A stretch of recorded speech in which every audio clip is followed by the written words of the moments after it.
വസന്ത് അല്പം മുമ്പ് പറഞ്ഞു പ്രതിപക്ഷ നേതാവ് അടക്കം വസന്ത് പറഞ്ഞതിൽ എനിക്ക് അല്പം സംശയമുണ്ട് വസന്തേ, ഒന്ന് പറഞ്ഞു തരൂ.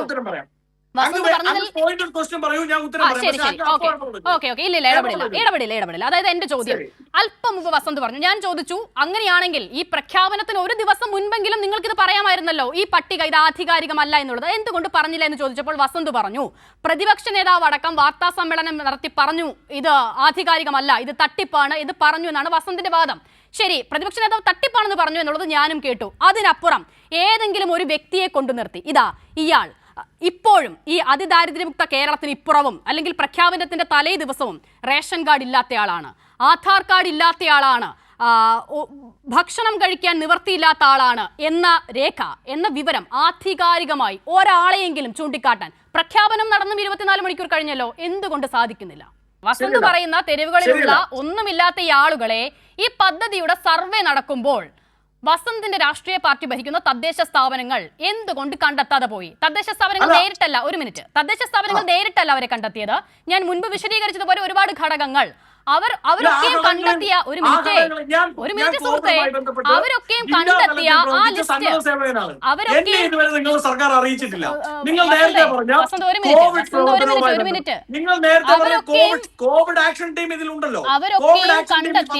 അവരൊക്കെയും കണ്ടെത്തിയ ഈ ലിസ്റ്റ് ഉണ്ടല്ലോ വസന്ത്, അവരൊക്കെയും കണ്ടെത്തിയ ഈ ലിസ്റ്റ് അന്തിമമായി എത്തിയത് എവിടെയാണ്? തദ്ദേശ സ്വയംഭരണ സ്ഥാപനങ്ങൾക്ക് മുൻപിലാണല്ലേ, ഗ്രാമസഭകൾക്ക് മുൻപിൽ എത്തിയിരുന്നു അല്ലേ?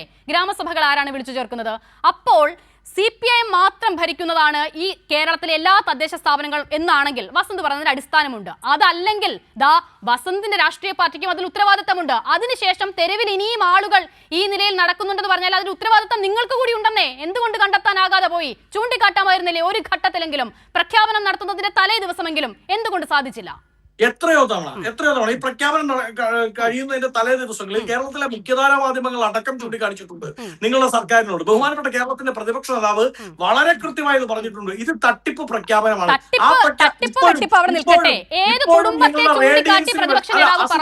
അസിത മാത്രം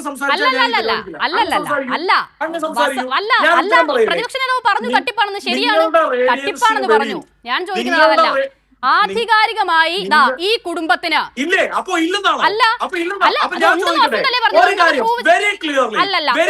പറഞ്ഞത് വസന്താണ്. ഉണ്ടെന്ന് പ്രൂവ് ചെയ്യേണ്ട ഉത്തരവാദിത്തം വസന്തിനുണ്ട്. നിങ്ങളുടെ സർക്കാർ നടത്തിയ കൊള്ളയുടെ പാപ്പന്മാരും താഴെ തട്ടുള്ള തദ്ദേശ സ്വയംഭരണ സ്ഥാപനങ്ങളിലെ മെമ്പർമാർ തലക്കിടാൻ ആ മെമ്പർമാരിൽ നിർഭാഗ്യവശാൽ 70%-ലേറെ CPM-കാരാണ്. ഓക്കെ, ഇനി ബാക്കി 30% കോൺഗ്രസ്സുകാരുടെ ആ കുരിശുമരം വെച്ചോളൂ. പക്ഷെ ഞാൻ ചോദിക്കുന്നത്, നിങ്ങളുടെ സർക്കാർ 1.5 കോടി രൂപ മുടക്കി, നിങ്ങളുടെ സർക്കാരിന്റെ പ്രസ്റ്റീജ് പരിപാടിയായി, നിങ്ങളുടെ സർക്കാരിന്റെ ഇലക്ഷൻ സ്റ്റാർട്ടിംഗ് PR എക്സസൈസ് ആയി അങ്ങനെ ഒരു പരിപാടി നടത്തുമ്പോൾ അതിനൊരു IAS-കാരിയുടെ ചുമതല ഉള്ളപ്പോൾ, അതിനൊരു സർക്കാരിന്റെ മന്ത്രിസഭയുടെ മന്ത്രി വകുപ്പിന്റെയും മേൽനോട്ടമുള്ളപ്പോ നിങ്ങളുടെ സർക്കാരിന് കണ്ടെത്താൻ എന്താ പറ്റാതെ പോയത്? അതെന്താ ആ IAS-കാരിക്ക് കണ്ടെത്താൻ പറ്റാതെ?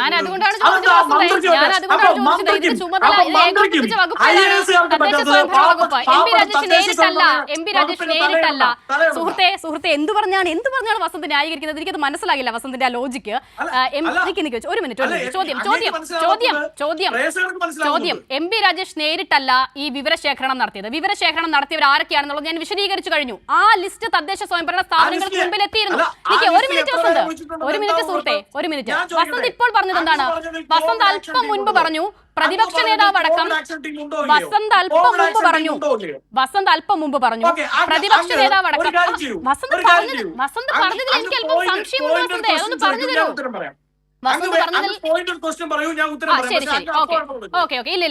ഇടപെടില്ല. അതായത് എന്റെ ചോദ്യം അല്പം മുമ്പ് വസന്ത് പറഞ്ഞു, ഞാൻ ചോദിച്ചു അങ്ങനെയാണെങ്കിൽ ഈ പ്രഖ്യാപനത്തിന് ഒരു ദിവസം മുൻപെങ്കിലും നിങ്ങൾക്ക് ഇത് പറയാമായിരുന്നല്ലോ, ഈ പട്ടിക ഇത് ആധികാരികമല്ല എന്നുള്ളത് എന്തുകൊണ്ട് പറഞ്ഞില്ല എന്ന് ചോദിച്ചപ്പോൾ വസന്ത് പറഞ്ഞു പ്രതിപക്ഷ നേതാവ് അടക്കം വാർത്താ സമ്മേളനം നടത്തി പറഞ്ഞു ഇത് ആധികാരികമല്ല, ഇത് തട്ടിപ്പാണ് ഇത് പറഞ്ഞു എന്നാണ് വസന്തിന്റെ വാദം.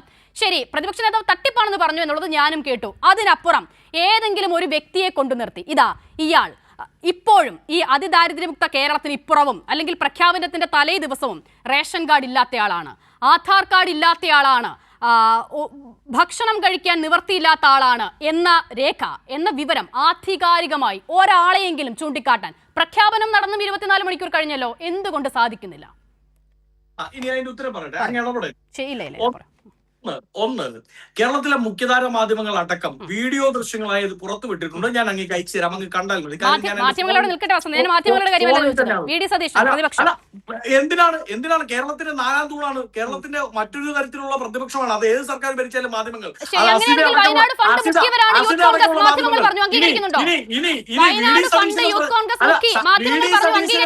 വി.ഡി. സതീശനും പ്രതിപക്ഷവും പറഞ്ഞാൽ മാത്രമേ നിങ്ങൾ കേൾക്കൂ. അത് പറഞ്ഞല്ല നിങ്ങൾ കേട്ടിട്ടുണ്ടെങ്കിൽ വരും ദിവസങ്ങളിൽ നിയമസഭ ആ രേഖകൾ വരും. വസന്തേ നോക്കൂ, മാധ്യമങ്ങൾ പറഞ്ഞതാണ് വസന്തിന് വിശ്വാസമെങ്കിൽ, മാധ്യമങ്ങൾ പറഞ്ഞതാണ് വസന്തിന് വിശ്വാസമെങ്കിൽ അങ്ങ് ഇങ്ങനെ അനിതരം സാധാരണമായി ഇടപെടുകയാണ്. അല്ല എനിക്കിത് ക്ലാരിറ്റി വേണ്ടതുകൊണ്ടാണ് ഞാൻ പറയാം. ശരി എന്തായാലും